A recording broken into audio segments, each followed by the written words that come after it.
Entonces seguimos en el 9:9, dice, porque la palabra de la promesa es esta: por este tiempo vendré, dice el Señor, y Sara tendrá un hijo. Y no solo esto, sino también cuando Rebeca coincidió de uno de Isaac nuestro padre. Y aquí en el 11 empieza ya a meterse a hablar porque es que Dios con unos sí y con otros no. Y alguien va a decir, bueno, suena como injusto, suena como que ya Dios pues la agarra con unos y contra otros no, pero vamos a ver qué dice la Escritura. Dice en el 11, dice, pues no habían aún nacido, ni habían hecho aún ni bien ni mal. Oigan, estamos viendo dos personas que no han nacido. Dios sí los ve, nosotros no. Dios los ve porque Él los forma, porque Él los conoce. Él es el dueño de todo, Él es Dios.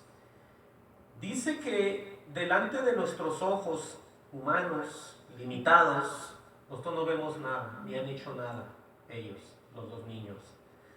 Dice entonces aquí, dice, para que el propósito de Dios conforme a la elección, sí, porque usted ha sido eleccionado, a usted lo eligió Dios y a mí también, ¿o no cree eso? ¿O usted cree que usted lo eligió a Él?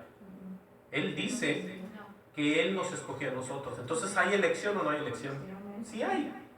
Por eso mucha gente no entiende ni va a saber nunca esto. Al contrario, se van a enojar de la manera que Dios es. Dice aquí enseguida, dice, aleluya, dice, para que el propósito de Dios, oigan, ¿quién podrá cambiar los propósitos de Dios? Nadie. Dice enseguida, conforme a la elección permaneciese.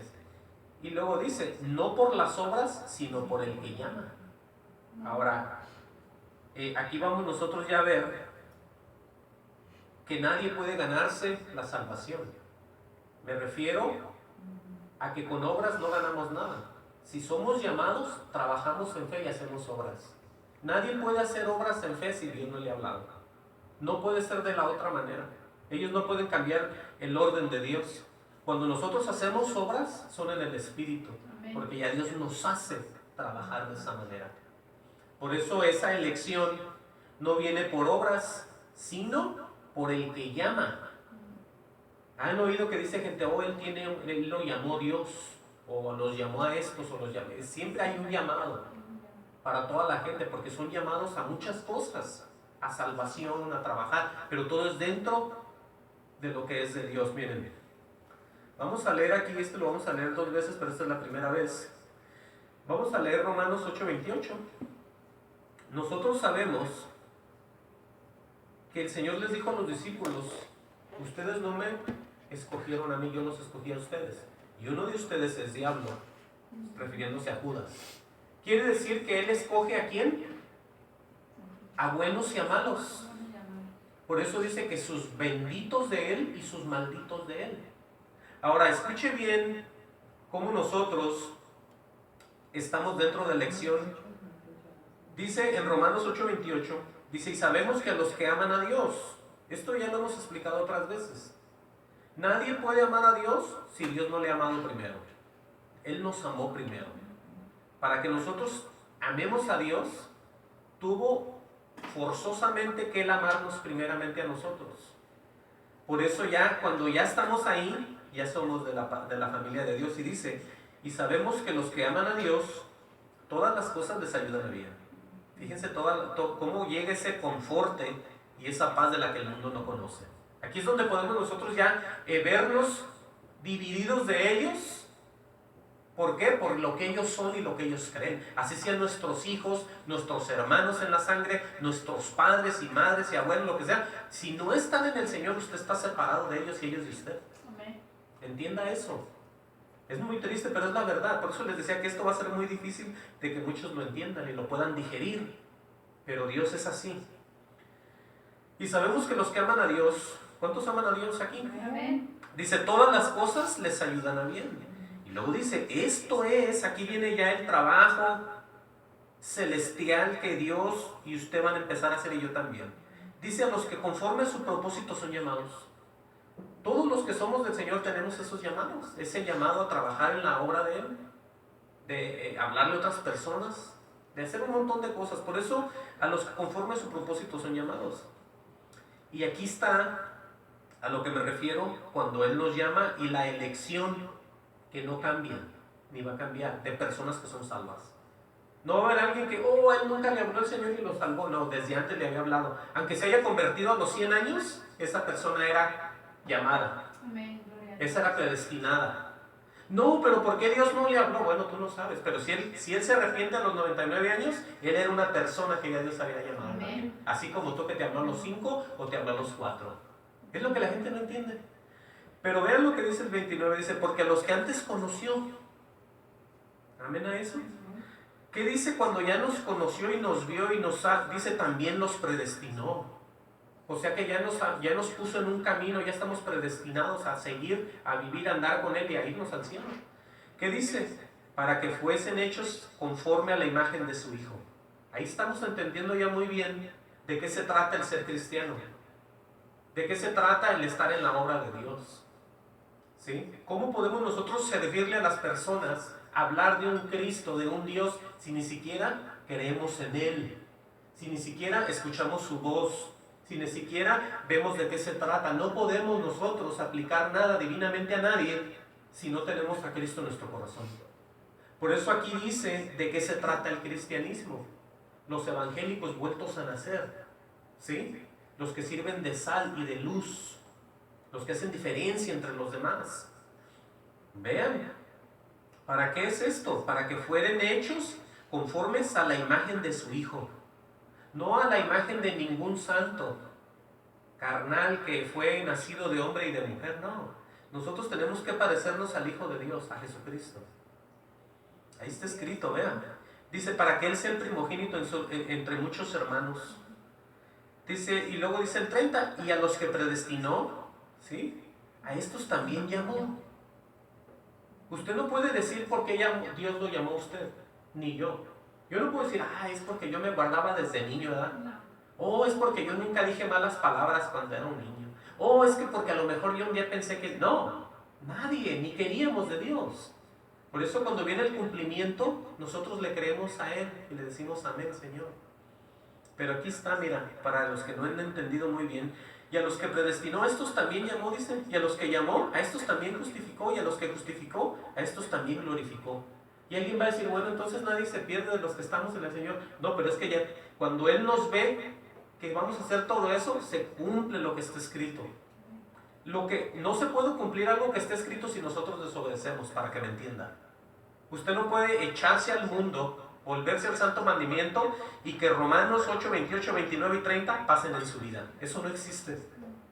Enójese quien se enoje, eso no existe. No, pero usted lo acaba de leer, hermano. No, pero entienda que usted va a caminar con Dios. Usted va a querer hacer la voluntad de Dios, porque eso es bíblico, que el que comienza la obra en usted la va a terminar. Y solamente aquellos que se vuelven atrás es que pues se volvieron, se hicieron apóstatas. ¿Sí? Pero eso es en ellos, no en Dios. Vean lo que sigue diciendo aquí. Ya casi vamos a acabar. Vuelvan a Romanos 9:12. Después de que hay una elección de personas y tiene que permanecer, no por obras, sino por el que llama, que es Dios, se le dijo, hablando de estos dos niños que nacieron, el mayor servirá al menor. Como está escrito, a Jacob amé y a Esaú aborrecí. Ahora, nadie puede contender con Dios y decir, Señor, ¿por qué no los amaste a los dos? Porque Él los vio. Él sabía qué fin iban a tener. Él supo todo y Él decidió ¿qué? A uno amar y a otro aborrecer. Y nadie le va a decir a Dios, Señor, cambia. Señor, cambia tu forma de pensar contra uno. No, Él ya sabe y nadie lo puede mover. Vean lo que dice el 14. ¿Qué pues diremos? Ahí está la exclamación de mucha gente. ¿Qué hay injusticia en Dios? Sí, porque no los amó a los dos, ¿verdad? Ahí está escrito eso. ¿Qué dice enseguida? En ninguna manera, dice la respuesta. Dice pues a Moisés, dice, y aquí volvemos a lo que está escrito siempre, a los cumplimientos reales y verdaderos de una Biblia, de una escritura, de un pensamiento llevado, ejecutado por lo que Dios dice por la palabra. Pues a Moisés dice, tendré misericordia del que yo tenga misericordia. Amén ahí. Y luego que dice, y me compadeceré del que yo me compadezca. Eso es absolutamente en Él. Amén. ¿Sí? Oigan, si Él tuvo misericordia, voy a decir esto ahorita aquí. Alguien oró por mí. No era por lo que ella dijo por mí, sino porque Dios tuvo misericordia de ella y me habló a mí. Esa es la misericordia. Porque va a decir, bueno, yo estuve hasta que convencí a Dios. No. Dios aplicó, como dice aquí, misericordia y se compadeció de ella y me tocó a mí. Así es como trabaja Dios. Nadie va a pensar que digan, ahorita nos metemos todos en ayuno y oración. Así no es. Dios hace lo que Él quiere. ¿Qué le pasó al mismo David cuando tuvo esa persona, ese niño con la mujer que él vio de la azotea, del techo? Ese hombre corrió y se puso en ayuno y oración y estuvo ahí y al final le dijo, yo me voy a llevar al niño. Haga lo que hagas, yo me lo voy a llevar. Se va a morir, no lo vas a poder. Entonces ahí podemos ver cómo Dios es muy directo en lo que va a hacer. Por eso estamos viendo cuál es en verdad la misericordia de Dios. Repito el 15, pues a Moisés dice, tendré misericordia del que yo tenga misericordia y me compadeceré del que yo me compadezca. ¿Sí? Dice el 16, así que no depende del que quiere, ni del que corre, sino de Dios que tiene misericordia. Ahora va a seguir hablando más. El 17, dice, porque la escritura dice a Faraón, una persona que no creyó en Dios, ni fue salva. Pero vean que está escrito acerca de Faraón. ¿Para qué? Bueno, para que entendamos nosotros cómo él mueve a personas impías a favor de su pueblo. De muchas maneras, así mueve mucha gente para tu favor también. Amén. Dice, para esto mismo te he levantado. ¿Ustedes creen que el poder de Faraón era porque era un hombre sobrenatural con mucha gente y riquezas? Dios lo levantó. Aquí está escrito. Amén. Por eso usted no confía en hombre, confía en Dios, que es el que da todas las riquezas. Dice, para esto mismo te he levantado, para mostrar en ti mi poder. Ahí está. Amén. Aleluya. Y para que mi nombre sea anunciado por toda la tierra. Y fue lo que pasó. Hasta el más impío, las películas en Hollywood, todos mencionan lo que pasó de una manera o de otra, todos conocen lo que pasó en ese éxodo.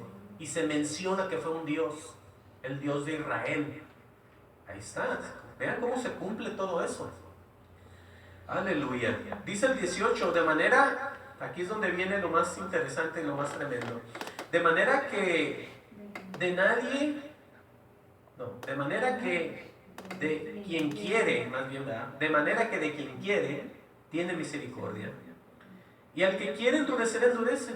Ahora, ahí podemos nosotros ver el carácter de Dios o no. Amén.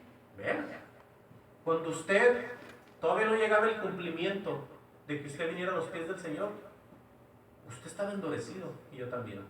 No era el tiempo. Pero ¿qué pasó cuando llegó la hora? ¿Qué sintió? ¿Qué dijo? ¿Dónde está ese Dios? Se postró, lloró, sintió la venida del Espíritu Santo, sintió que se le estremeció el cuerpo. Ahí ya Dios hizo un cambio. Ahí ya no lo endureció a usted ni a mí, sino que ahí tuvo ya misericordia. ¿Sí? Ahí ya fue donde ya llegamos nosotros.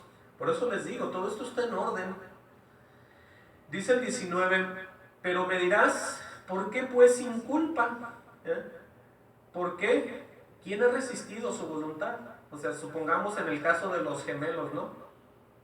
Ya él desde niño ya no lo quería. De la manera que está escrito, ¿no? Que lo aborreció. Si todavía no hacía nada el bebé.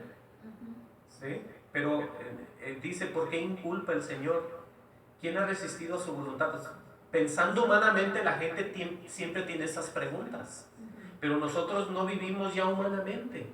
Ya vivimos nosotros pensando en lo que Dios hace, en su misericordia y de la manera que Él trabaja, para no poder nosotros ser como los demás, con tantas dudas y con tantas preguntas que no hay respuesta. ¿Sí entiende eso o no? Amén. Por eso nosotros tenemos que tener otra perspectiva que ellos no tienen, porque el Señor a nosotros nos muestra, nos enseña, lo conocemos, sabemos algo que ellos no saben. Esa es la diferencia de una persona en el Señor y una persona que no tiene al Señor. Una persona que no tiene al Señor pregunta todo esto. Pero me dirás, ¿por qué pues sin culpa? ¿Por qué quién resistió su voluntad? Pero aquí cierra muy fuertemente el Señor con estas palabras. Mas antes, oh hombre, oiga la pregunta aquel que está preguntando, ¿quién eres tú para altercar con Dios? Wow, eso está muy fuerte. No hay hombre poderoso, no hay ejército, no hay todo el mundo entero preguntando, cuestionando a Dios, no pueden hacer nada. Nada pueden hacer. Por eso dice, ¿quién eres tú para que alterques con Dios? Por eso les decía que esto va a ser muy difícil para mucha gente de entender. Dice enseguida, dirá el vaso de barro al que lo formó, ¿por qué me has hecho así? ¿Sí? Dios tiene el absoluto control y poder de hacer lo que Él quiere en los humanos, en la tierra, en los animales, en las bestias, en el agua, en todo. Su creación es de Él. Él hace lo que Él quiere. Le guste o no le guste a la gente. Ese es Dios. Por eso dice, ¿no? ¿Quién eres tú? Dice, o no tiene potestad el alfarero sobre el barro, en este caso Dios sobre nosotros. ¿Ustedes creen que hay alguien que tenga poder sobre Dios? No, no hay nadie. Nadie, absolutamente nadie. Aunque no crean en Él, no pueden hacer nada. Terminan enredados y muertos. Terminan ahorcados, terminan perdidos, terminan de lo peor, tratando de hacer algo en contra de Dios. Por eso no conviene. O no tiene potestad el alfarero, que es Dios, sobre el barro, que somos nosotros, para hacer de la misma masa un vaso para honra y otro para deshonra. Oigan lo que hace Dios. Alguien va a decir, ¿cómo? ¿A poco Dios hace cosas así malas y buenas? Bueno, Él permite. Si no lo hace Él, ¿quién lo hará? Nadie. Él es el que hace eso. Por eso nosotros tenemos que tener ese conocimiento de lo que está escrito para tener paz y no estar como los demás. Dice enseguida en el 22, acuérdense que ya está hablando aquí ya Dios de dos vasos. Ahora piense usted que le conviene ser un vaso de honra y no un vaso de deshonra, porque vasos de deshonras hay muchos. Están deshonrando a Dios continuamente, de muchas maneras, dentro y fuera de la iglesia. Son vasos de deshonra. Pero hay vasos que le somos de honra. ¿Cuántos dicen amén a eso? Es un vaso de honra.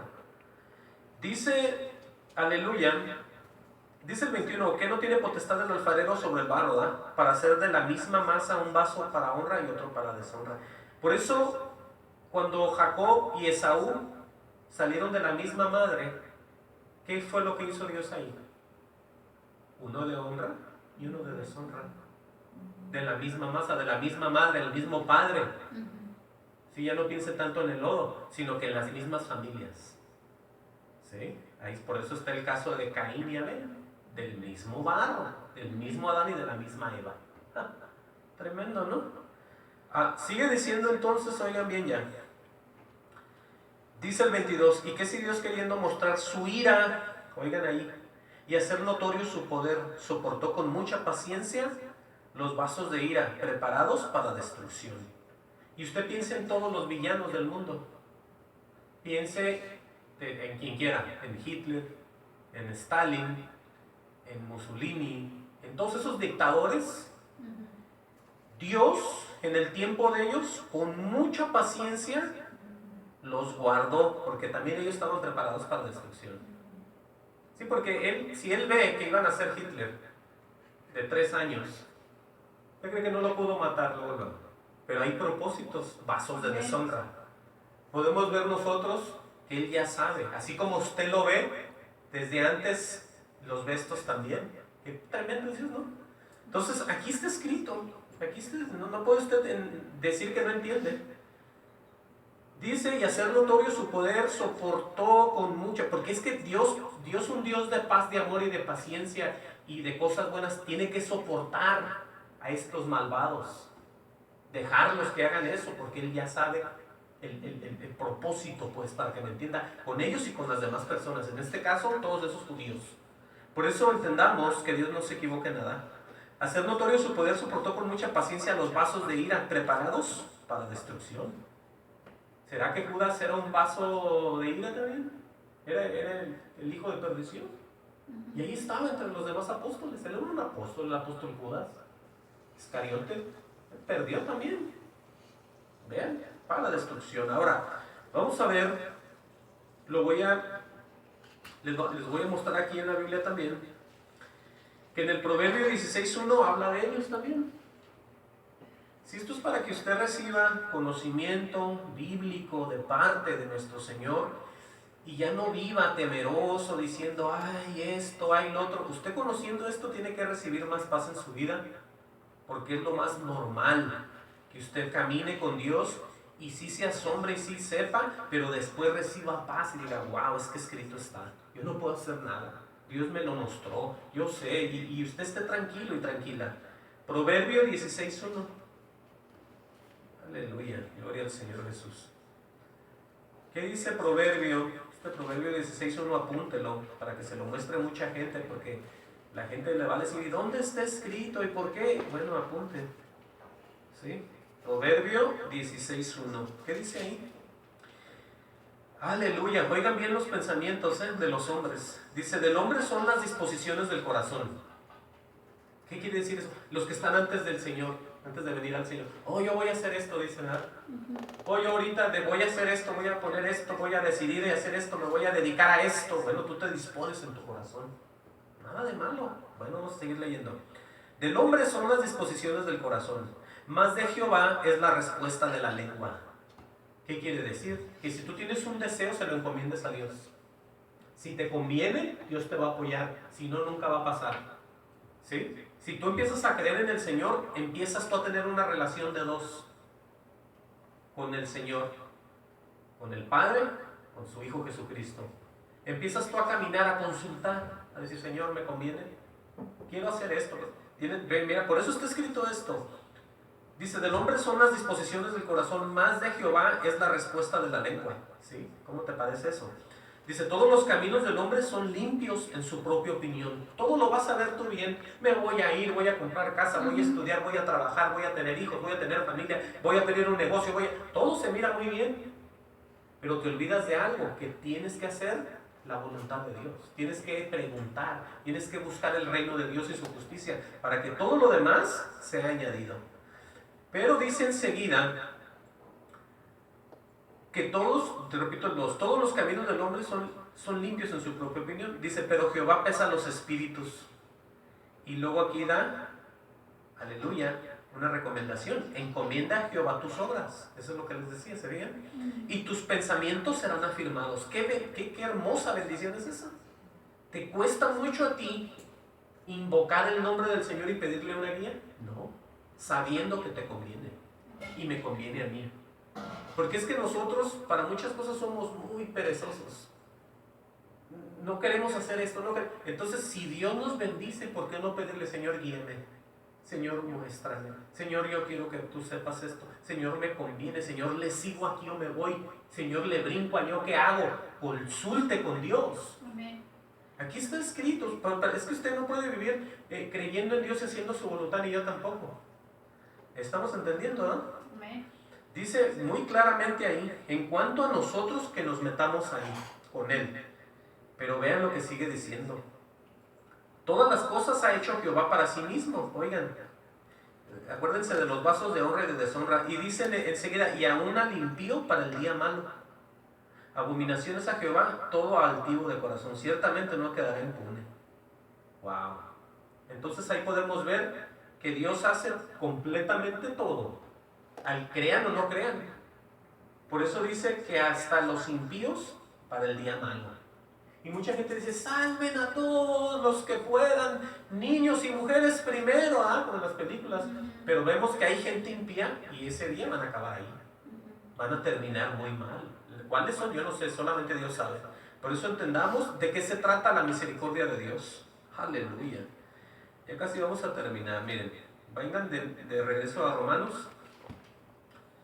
Romanos 9:22 nos quedamos, donde Él tiene esa paciencia de soportar a esos vasos de ira preparados para la destrucción. Pero nosotros podemos ver que siempre está ese grupo de los que están apartados, de los que Él ya llamó, que están en el 23.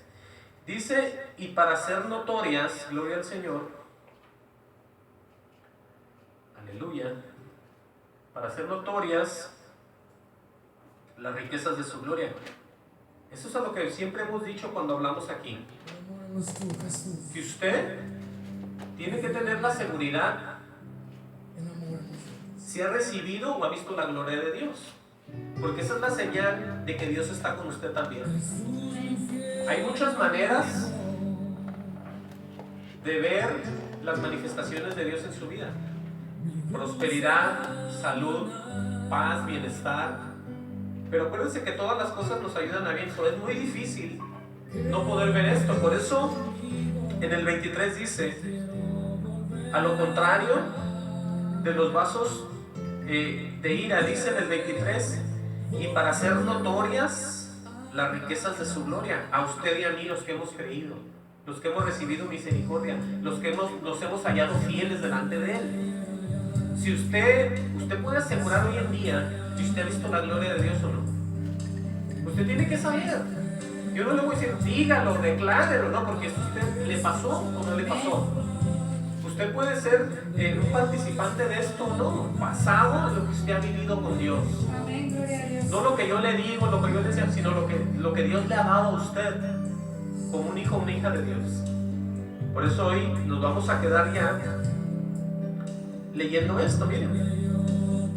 Y para hacer notorias las riquezas de su gloria, dice así, que dice: las mostró para con los vasos de misericordia que Él preparó de antemano para gloria. Esos somos usted y yo, los que le hemos creído a Dios, los que le hemos aceptado al Hijo, los que hemos sido rociados con esa sangre del Cordero.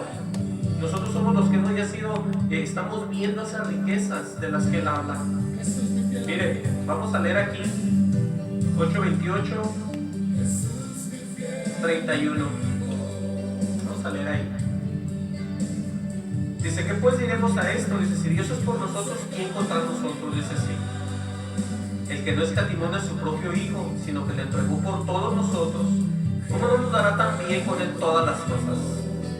Estamos viendo la misericordia de Dios para todos aquellos que hemos entrado, hemos sido predestinados y que Él nos llamó y que estamos hallados fieles. Eso no es lo mismo que vivir en religión engañado y bajo otras cosas de hombres, poderes que no existen ni tienen ningún fundamento.